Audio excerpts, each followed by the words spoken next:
दैनिक उजाला में एक बार फिर से आपका स्वागत है। दोस्तों, आज हम बात करेंगे जालंधर के ही साथ पड़ने वाला एक छोटा सा शहर नकोदर के बारे में। जी हाँ, नकोदर शहर जो कि एक पीरों फकीरों की धरती है। और इसके साथ ही हम बात करेंगे सूफी फकीर बाबा लाडी शाह जी के बारे में। बाबा लाडी शाह जी जो एक सूफी फकीर थे, जिन्होंने अपना सारा जीवन दूसरों की भलाई के लिए निछावर कर दिया। बाबा लाडी शाह जी का जन्म नकोदर शहर में हुआ, जिस नकोदर शहर को आज पीरों एवं फकीरों की धरती के नाम से भी जाना जाता है। नकोदर का शाब्दिक अर्थ होता है कि इस जैसा ना कोई दर। नकोदर में कई फकीरों ने जन्म लिया और उन्होंने अपना सारा जीवन दूसरों की भलाई में लगा दिया, इसलिए इस जगह का नाम नकोदर रखा गया था। बाबा लाडी शाह जी का पहले नाम बाबा साईं था। बाबा साईं का नाम बाबा लाडी शाह उनके गुरु, उनके आदर्श, उनके परमात्मा बाबा मुराद शाह जी ने रखा था। बाबा मुराद शाह उनके हौसले एवं उनकी सोच से खुश थे। जब बाबा साईं की मुलाकात बाबा मुराद शाह से हुई, तब बाबा साईं के विचारों में परिवर्तन आया और वह बाबा मुराद शाह जी से ज्ञान की बातें सीखने लगे। जब बाबा मुराद शाह उनको ज्ञान की बातें कहते, तब बाबा साईं को बहुत अच्छा लगता। बाबा साईं ने अपना प्रारंभिक जीवन बहुत ही शांत माहौल में बिताया था। जब बाबा साईं की मुलाकात बाबा मुराद शाह से हुई, तब उन्होंने नेकी के रास्ते पर चलने का फैसला कर लिया। बाबा साईं ने बाबा मुराद शाह से ज्ञान प्राप्त करने का फैसला कर लिया। बाबा साईं बाबा मुराद शाह के बहुत करीब थे और बाबा मुराद शाह अपने प्रिय शिष्य बाबा साईं से बहुत प्यार करते थे। एक बार बाबा मुराद शाह जी ने अपने समस्त शिष्यों की परीक्षा लेने का निर्णय लिया।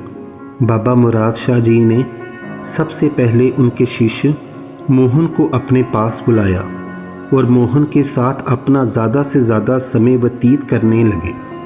बाबा मुराद शाह ने एक 30 फुट गहरा कुआं खुदवाया और उस कुएं के अंदर बैठने की व्यवस्था करवाई।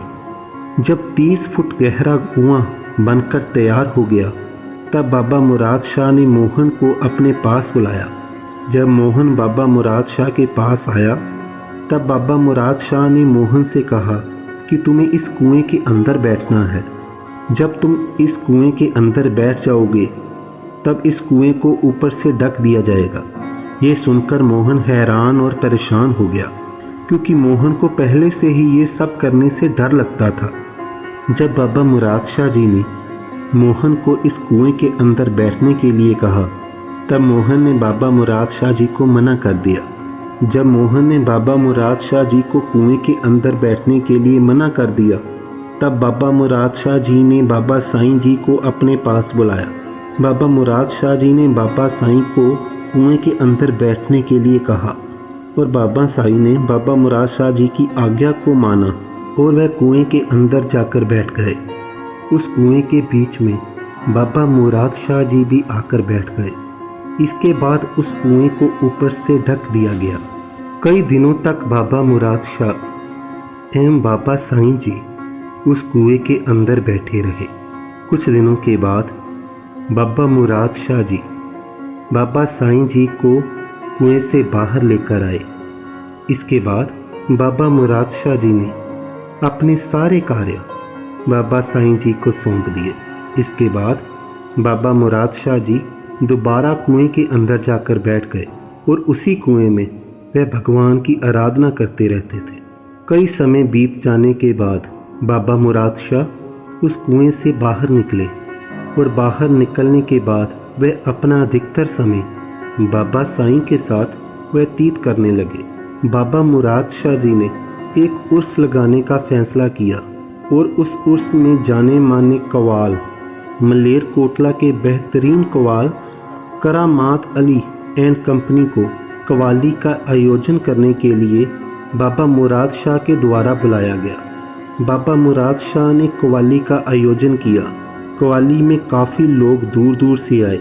बाबा मुराद शाह जी मस्ती में झूम उठे थे। बाबा ने मस्ती ही मस्ती में बाबा साईं से कहा कि दुनिया में एक ही शेर होता है, और घुंघरू बाबा साईं को देकर बाबा ने कहा कि लाडी शाह इधर आओ। बाबा मुराद शाह ने बाबा साईं को कहा कि तुम आज से मुर्शद बाबा मुराद शाह की जगह पर बैठकर असहाय लोगों की मदद करोगे।